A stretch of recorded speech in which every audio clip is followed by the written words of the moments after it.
अस्सलाम वालेकुम वरहमतुल्लाहि वबरकातुहू। बिस्मिल्लाहिर्रहमानिर्रहीम। अपनी किताब अहयाउल उलूम में हज़रत इमाम गज़ाली रहमतुल्लाह ताला ने जिक्र किया है कि किसी जगह एक निहायत इबादत गुजार शख्स रहा करता था। एक रोज़ जब उस आबिद को पता चला कि बाज़ लोग फला दरख्त की इबादत कर रहे हैं तो वो आबिद गुस्से में आ गए कि माबूद सिर्फ और सिर्फ अल्लाह सुब्हानहू व तआला की ज़ात है और सिर्फ अल्लाह सुब्हानहू व तआला ही इबादत के लायक है। चुनांचा वो आबिद निहायत गुस्से में उस दरख्त को काटने के इरादे से उस तरफ चला ही था कि शैतान इंसानी शक्ल बदल कर सरे राह उस आबिद से मिला और कहने लगा कि अगर तूने इस दरख्त को काट भी दिया तो लोग किसी और की पूजा करने लगेंगे, लिहाजा तुम अपनी इबादत में मसरूफ रहो और इस दरख्त को मत काटो। शैतान की इस बात पर वो आबिद जो सिर्फ अल्लाह रब्बुल इज़्ज़त की इबादत में मशगूल रहता था कहने लगा, मैं तो इसे ज़रूर काटूंगा।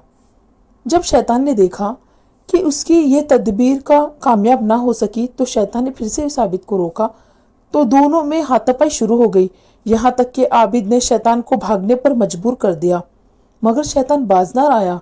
चुनांचा शैतान ने मक्कारी का एक और जाल फेंका और उसने आबिद को कहने लगा कि मेरी बात मानो और इबादत में लगे रहो।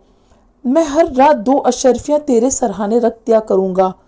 तू गरीब और नादार आदमी है, अगर अल्लाह ताला को मंजूर होता तो वो किसी अपने रसूल को भेजता जो इस दरख्त को काट देता। जब तू इस दरख्त की खुद इबादत नहीं करता तो तुझे इससे क्या गर्ज है। आबिद शैतान के झांसे में आ गया और वापस चला गया। रात को वाकई उसे सरहाने से 2 अशरफियाँ दस्तयाब हुई। इसी तरह दूसरी शब भी उसे 2 अशरफियाँ मिली, जबकि तीसरी शब जब वो आबिद सरहाने की तरफ गया तो उसके हाथ कुछ ना लगा। अब उस आबिद को शैतान पर बहुत गुस्सा आया और वो फिर उसी दरख्त को काटने के लिए बाहर निकला तो फिर से शैतान को मद्दे मुकाबिल पाया। चुनांचा फिर मुकाबला हुआ तो इस दफा शैतान गालिब रहा। आबिद ने ताज्जुब से दरियाफ्त किया कि आखिर ये क्या माजरा है कि पहले मैं तुझसे गालिब आया और आज तू मुझसे गालिब आ गया।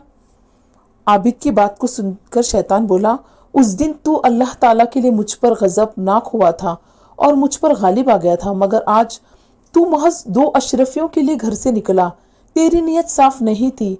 आज तू सिर्फ अपने फायदे के लिए घर से निकला तो मैं तुझ पर गालिब आ गया। पता चला कि नीयत खालिस शैतान पर गलबा देती है और बदनीयती के बायस शैतान गालिब आ जाता है।